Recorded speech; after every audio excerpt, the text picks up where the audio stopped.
ኦሪት ዘፍጥረት ምዕራፍ 30 ራሔልም ለያዕቆብ ልጆችን እንዳልወለደች ባየች ጊዜ በእኅትዋ ቀናችባት። ያዕቆብንም ልጅ ስጠኝ፣ ይህስ ካልሆነ እሞታለሁ አለችው። ያዕቆብም ራሔልን ተቆጥቶ በውኑ እኔ የሆድን ፍሬ በነሣሽ በእግዚአብሔር ቦታ ነኝን አላት። እርስዋም ባሪያዬ ባላ እነሆ አለች፣ ድረስባት፣ በእኔም ጭን ላይ ትውለድ፣ የእርስዋም ልጆች ለእኔ ደግሞ ይሁኑልኝ አለች። ባሪያዋን ባላንም ሚስት ትሆነው ዘንድ ለእርሱ ሰጠችው። ያዕቆብም ደረሰባት። ባላም ፀነሰች፣ ወንድ ልጅንም ለያዕቆብ ወለደች። ራሔልም እግዚአብሔር ፈረደልኝ፣ ቃሌንም ደግሞ ሰማ፣ ወንድ ልጅንም ሰጠኝ አለች። ስለዚህም ስሙን ዳን ብላ ጠራችው። የራሔልም ባሪያ ባላ ደግማ ፀነሰች፣ ለያዕቆብም ሁለተኛ ወንድ ልጅን ወለደች። ራሔልም ብርቱ ትግልን ከእኅቴ ጋር ታገልሁ አሸነፍሁም አለች። ስሙንም ንፍታሌም ብላ ጠራችው። ልያም መውለድን እንዳቆመች ባየች ጊዜ ባሪያዋን ዘለፋን ወሰደች፣ ሚስት ትሆነውም ዘንድ ለያዕቆብ ሰጠችው። የልያ ባሪያ ዘለፋም ወንድ ልጅን ለያዕቆብ ወለደች።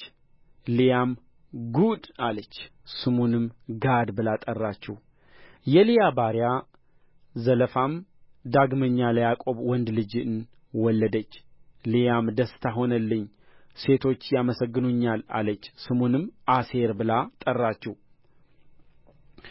ሮቤል ስንዴ በሚታጨድበት ወራት ወጣ፣ በእርሻም እንኮይ አገኘ፣ ለእናቱም ለልያም አመጣላት። ራሔልም ልያን የልጅሽን እንኮይ ስጪኝ አለቻት።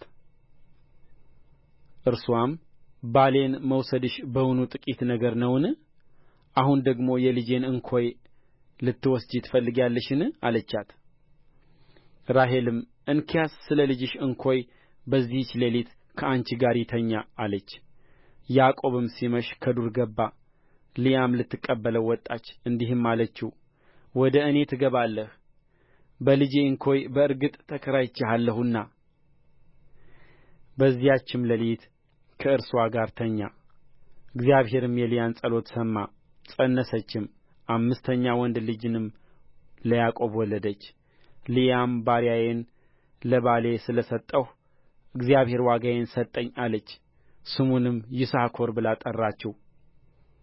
ልያም ደግማ ፀነሰች፣ ስድስተኛ ወንድ ልጅንም ለያዕቆብ ወለደች። ልያም እግዚአብሔር መልካም ስጦታን ሰጠኝ፣ እንግዲህስ ባሌ ከእኔ ጋር ይኖራል፣ ስድስት ልጆችን ወልጄለታለሁና አለች። ስሙንም ዛብሎን ብላ ጠራችው። ከዚያም በኋላ ሴት ልጅን ወለደች፣ ስምዋንም ዲና አለቻት። እግዚአብሔርም ራሔልን አሰበ፣ እግዚአብሔርም ተለመናት፣ ማኅፀንዋንም ከፈተላት፣ ፀነሰችም፣ ወንድ ልጅንም ወለደችና እግዚአብሔር ስድቤን አስወገደ አለች። ስሙንም እግዚአብሔር ሁለተኛ ወንድ ልጅን ይጨምርልኝ ስትል ዮሴፍ ብላ ጠራችው። ራሔልም ዮሴፍን ከወለደች በኋላ ያዕቆብ ላባን እንዲህ አለው፣ ወደ ስፍራዬ ወደ አገሬም እመለስ ዘንድ አሰናብተኝ። ስለ እነርሱ የተገዛሁላቸውን ሚስቶቼንና ልጆቼን ስጠኝና ልሂድ፣ የተገዛሁልህን መገዛት ታውቃለህና። ላባም በዓይንህ ፊት ሞገስን የማገኝ ብሆንስ ከዚሁ ተቀመጥ፣ እግዚአብሔር በአንተ ምክንያት እንደ ባረከኝ ተመልክቻለሁና አለው። ደመወዝህን ንገረኝ፣ እርሱንም እሰጥሃለሁ አለ። እርሱም አለው፣ እንዴት እንዳገለገልሁህ ከብትህንም እንዴት እንደ ጠበቅሁልህ አንተ ታውቃለህ። ከእኔ መምጣት በፊት የነበረህ ጥቂት ነበርና ዛሬም እጅግ በዛ፣ ወደ አንተም በመምጣቴም እግዚአብሔር ባረከህ። አሁንም እኔ ደግሞ ለቤቴ የምሠራው መቼ ነው? እርሱም የምሰጥህ ምንድር ነው አለ። ያዕቆብም አለው፣ ምንም አትስጠኝ፣ ይህንም ነገር ብታደርግልኝ እንደ ገና በጎችህን አበላለሁ እጠብቃለሁም። ዛሬ በመንጎችህ በኩል አልፋለሁ፣ በዚያም ከበጎችህ መካከል ዝንጕርጕርና ነቍጣ ያለበትን ጥቁርንም በግ ሁሉ ከፍየሎቹም ነቁጣና ዝንጕርጕር ያለበትን እለያለሁ እነርሱም ደመወዜ ይሆናሉ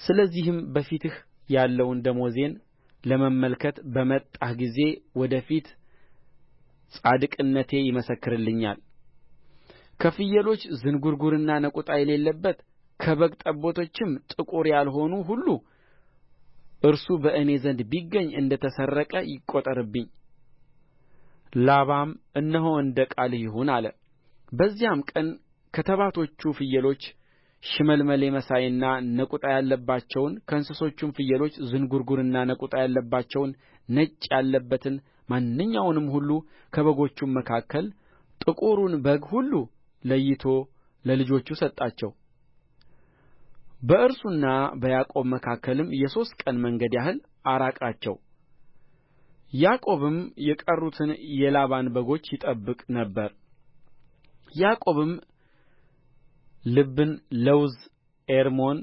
ከሚባሉ እንጨቶች እርጥብ በትርን ወስዶ በበትሮቹ ውስጥ ያለው ነጭ እንዲታይ ነጭ ሽመልመሌ አድርጎ ላጣቸው የላጣቸውንም በትሮች በጎቹ ውኃ ሊጠጡ በመጡ ጊዜ በውኃ ማጠጫው ገንዳ ውስጥ በበጎቹ ፊት አኖራቸው በጎቹ ውኃ ሊጠጡ በመጡ ጊዜ ይጎመጁ ነበር በጎቹም በትሮቹን አይተው ከመጎምጀታቸው የተነሣ ፀነሱ በጎቹም ሽመልመሌ መሳይና ዝንጕርጕር ነቁጣም ያለበትን ወለዱ ያዕቆብም ጠቦቶቹን ለየ ሽመልመሌ መሳይና ጥቁር ያለባቸውን በጎቹንም ሁሉ በላባ በጎች ፊት ለፊት አኖረ መንጎቹንም ለብቻቸው አቆማቸው ወደ ላባም በጎች አልጨመራቸውም እንዲህም ሆነ የበረቱት በጎች በጎመጁ ጊዜ በጎቹ በትሮቹን አይተው